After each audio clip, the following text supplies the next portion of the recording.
اور صادق آل محمد کا ظہور دل کی گہرائیوں سے مبارک ہو، اور ہم سب کی طرف سے امام زمانہ کو ان کے ظہور کی مبارکباد۔ تھوڑی سی کچھ باتیں تذکرہ امام کا اور رسول اللہ کا، اس کے بعد پھر تھوڑا سا ایک نعت کے چند اشعار پڑھ دیں گے۔ رسول اللہ کے جو والد حضرت عبداللہ اپنے والد یعنی حضرت عبد المطلب کے 12ویں سب سے چھوٹے بیٹے تھے، کہتے ہیں بہت انتہائی خوبصورت تھے، اتنے خوبصورت تھے کہ اگر بازار میں ہوتے تو رش لگ جایا کرتا تھا ان کو دیکھنے کے لیے، اور اپنے والد کے ساتھ تجارت پہ اکثر جایا کرتے تھے۔ تو ایک دفعہ قصد تجارت سے ایک شہر گئے تھے، تو وہاں کی ایک تاجرہ تھی خاتون، اس کی جب نگاہ پڑی جناب عبداللہ پہ تو اس نے عقد کا غرض سے پیغام بھیجا۔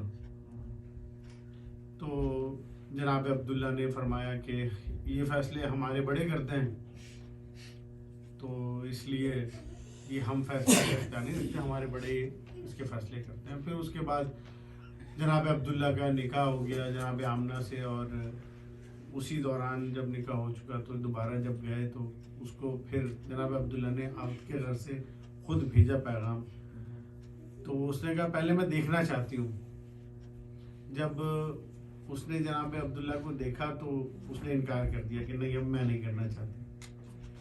تو پوچھا کہ کیوں، اب کیوں نہیں؟ اس کی جو کنیز تھی اس نے پوچھا اب کیوں نہیں کرنا چاہتی، پہلے تو تجھے بڑا شوق تھا۔ کہا اس شخص کے پیشانی میں ایک نور تھا، وہ نور کسی نبی کا کسی ولی کا تھا، اور وہ جس کے نصیب کا تھا وہ لے گئی۔ تو وہ دراصل مجھے وہ نور اپنی طرف کھینچتا تھا۔ نعرہ تکبیر، اللہ اکبر، نعرہ تکبیر، نعرہ رسالت، یا رسول اللہ، نعرہ رسالت، یا رسول اللہ، نعرہ حیدری، حیدری، حیدری، محمد و آل محمد بلند تر صلوات، اللہم صلی علی محمد و آل محمد۔ اسی طرح کا ایک اور، جب رسول اللہ اکثر فرمایا کرتے تھے میں 2 ذبیحوں کا بیٹا ہوں، ایک تو یقیناً بلکہ دونوں ہی آپ سب بزرگ ہیں، آپ کو پتہ ہی ہوگا، لیکن بس تذکرہ آیا تو بتا دیا گیا۔ 2 ذبیحوں میں ایک تو جناب اسماعیل علیہ السلام ذبیح تو ہوئے، ان کے نشان بھی آیا گردن پہ۔ دوسری جو ذبیح کہتے ہیں میں 2 ذبیحوں کا بیٹا ہوں، وہ حضرت عبداللہ تھے، کیونکہ ان کے والد نے منت مانی تھی کہ پروردگار اگر تو نے مجھے 12واں بیٹا دیا تو میں اسے تیری راہ میں قربان کر دوں۔ تو اللہ نے 12واں بیٹا دیا ان کو۔ جب 12واں بیٹا ان کے ہوا تو پھر قربانی کی باری آئی۔ ننیال کے چہیتے تھے، ننیال نے کہا کہ نہیں ایسے تو نہیں ہوگا، یہ ہم تو قربانی نہیں ہونے دیں گے جناب عبداللہ کی۔ تو اسی پھر جبرائیل آئے حضرت عبد المطلب کے پاس، یا الہام ہوا انہیں، انہوں نے کہا کہ قرعہ ڈالا جائے گا۔ قرعہ اندازی وہیں سے شروع ہوئی بیسیکلی۔ تو پہلے 7 اونٹ لکھا اور عبداللہ لکھا، تو پھر قرعہ جو عبداللہ کا نکلا، پھر 70 اونٹ، پھر قرعہ عبداللہ کا نکلا، پھر 700 اونٹ کہا جاتا ہے کہ تواریخ میں لکھا ہے کہ 700 اونٹ پہ پھر 700 اونٹ نکلے۔ اس کے بعد پھر یعنی کہ حضرت عبداللہ کی قربانی جو ہے وہ قبول ہوئی 700 اونٹ کے بدلے۔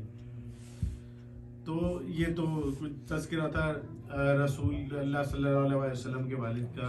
امام جعفر صادق کے حوالے سے بھی کچھ ایک آدھ باتیں ہو جائیں، ان کا دن ظاہر سی بات ہے۔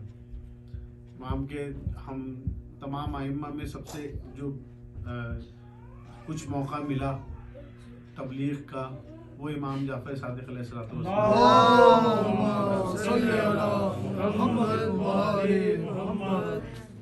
اور یہی وجہ ہے کہ جو تمام ہمیں اسی لیے فقہ جعفریہ کہا جاتا ہے، کیونکہ ہم باقی ائمہ کو اتنا موقع نہیں دیا گیا سوائے امام جعفر صادق علیہ الصلوۃ والسلام۔ اور یہ جو شعراء جیسے زاہد بھائی کچھ شعر کچھ کبھی کہتے ہیں، اور کچھ بھی شعر کہتے ہیں، تو شعر بھی بس میں اسی حوالے سے ایک واقعہ آپ کی نظر کر دوں کہ اشعار جو ہیں اس کے بدلے